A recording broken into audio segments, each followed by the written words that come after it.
A watch case can be gold-plated in a factory for about $2 worth of material. The same case, in solid gold from a real manufacturer, can run into 5 figures before you even pay for the movement inside it. Most men can't tell the difference from across a room. Everyone can tell the difference up close. Today we're going through 5 watches that quietly tell people a man over 60 doesn't know what he's doing, and 5 that do the exact opposite. Let's start with the 5 to avoid.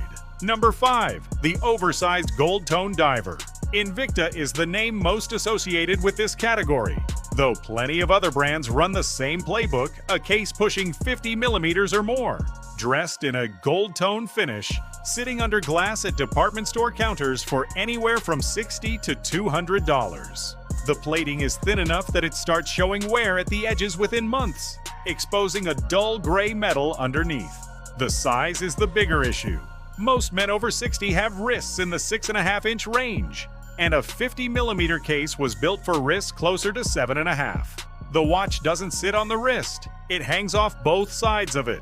Real gold pieces from established watchmakers use solid gold or proprietary alloys precisely because raw gold is expensive, which is exactly what makes a $90 gold-tone watch read as a substitute rather than an alternative.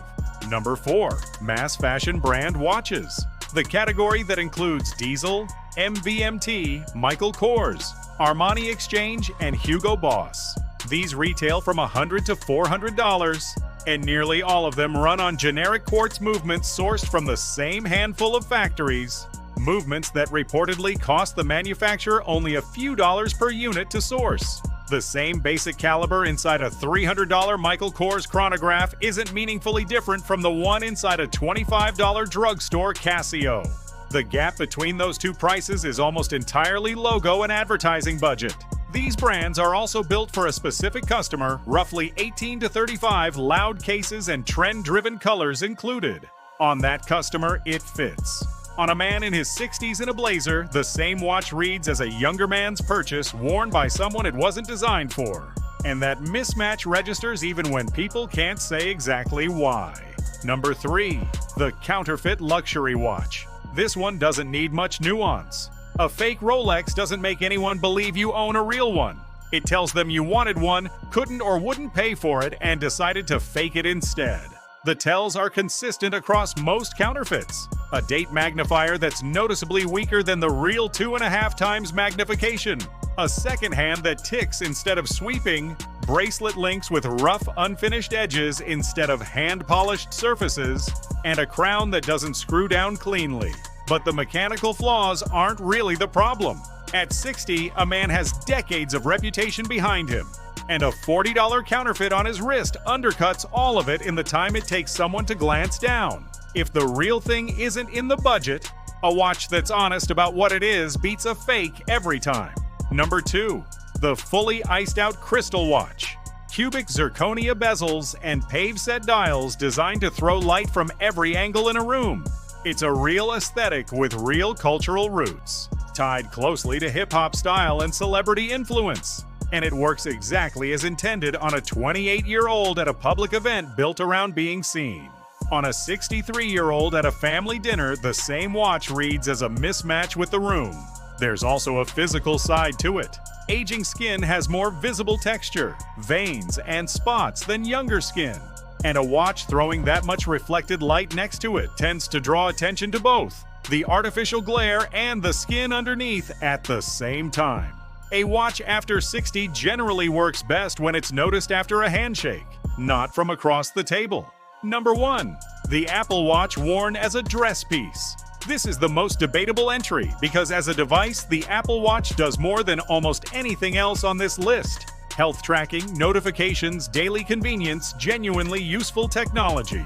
The issue isn't the device, it's the setting. A rubber sport band and a rectangular screen under a tailored jacket sends a different signal than a mechanical dial. Whatever's actually running underneath it. Technology reads as function. A mechanical watch reads as permanence. Both are legitimate, they just don't communicate the same thing. At a formal dinner or a board meeting, that distinction shows, especially next to watches built to last decades instead of a 3-year upgrade cycle. Quick note, None of this is sponsored, just breaking down the actual numbers. If it's useful, consider subscribing. Now the 5 worth every dollar. Number 5. The Tudor Black Bay 36. Tudor is owned by the same foundation that owns Rolex, and Tudor cases are reportedly manufactured in the same facilities under the same quality control as Rolex cases. What separates the brands is finishing and pricing, not the underlying build quality.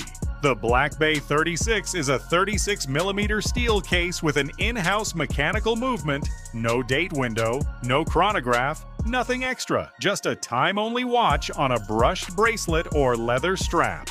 Under $3,000, it's a legitimate entry point into serious watchmaking without paying for a name that isn't actually building the watch. Number 4. The Grand Seiko Spring Drive Snowflake. Most people outside watch collecting have never heard of Grand Seiko, which is part of the appeal on a man over 60. It signals knowledge rather than logo recognition. The Snowflake dial is textured to catch light unevenly across its surface, a design reportedly inspired by snowfields near the brand studio in Japan. Inside is the Spring Drive movement, a hybrid of mechanical and electronic regulation that produces a second-hand gliding in one continuous silent sweep instead of ticking. Around $5,700 gets a level of case finishing that's genuinely difficult to photograph and needs to be seen under natural light to register. Number 3. The Omega Seamaster Aqua Terra. For a man who wants something collectors respect without the instant recognition of a Datejust, the Aqua Terra fills that gap. The teak-patterned dial borrows its texture from wooden yacht decking, and the coaxial movement inside is certified to resist magnetic fields up to 15,000 Gauss, which in practical terms means it keeps time accurately sitting next to a laptop or a phone without issue. Starting around $6,000, on a leather strap it reads as a dress watch. On the bracelet it handles a weekend on a boat just as easily. Number 2. The Rolex Datejust in 36mm, not the larger 41. This is where most men get the sizing wrong.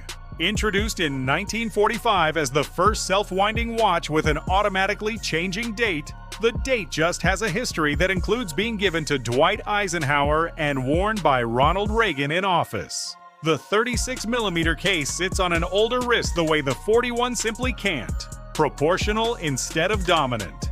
The ideal build for a man over 60 is a fluted bezel on a Jubilee bracelet with a white or silver dial.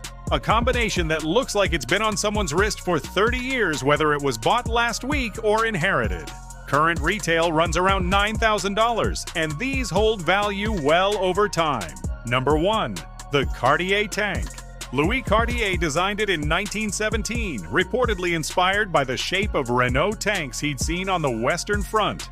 A vertical rectangular case with Roman numerals and a railway track minute scale that hasn't needed revision in over 100 years because it was never chasing a trend to begin with. Andy Warhol wore one and is said to have worn it not to check the time, but because it was simply the watch to wear. Jackie Kennedy owned one. At under 10 millimeters thick, it disappears cleanly under a shirt cuff. Starting around $3,000 in steel, running significantly higher in gold, every version at every price point works on an older wrist because the proportions were right for this exact stage of life from the very beginning. That's the list. The 5 to avoid all: borrow something, a logo, a shine, a story that isn't theirs. The 5 worth it all have an actual reason to exist behind the design, whether that's a magnetic shield built for real use or a case shape that simply never needed fixing. If one of these is already on your wrist, or you think something else belongs on this list, say so in the comments and let me know how long you've had it. Subscribe if you want more breakdowns like this. No sponsors, just the numbers.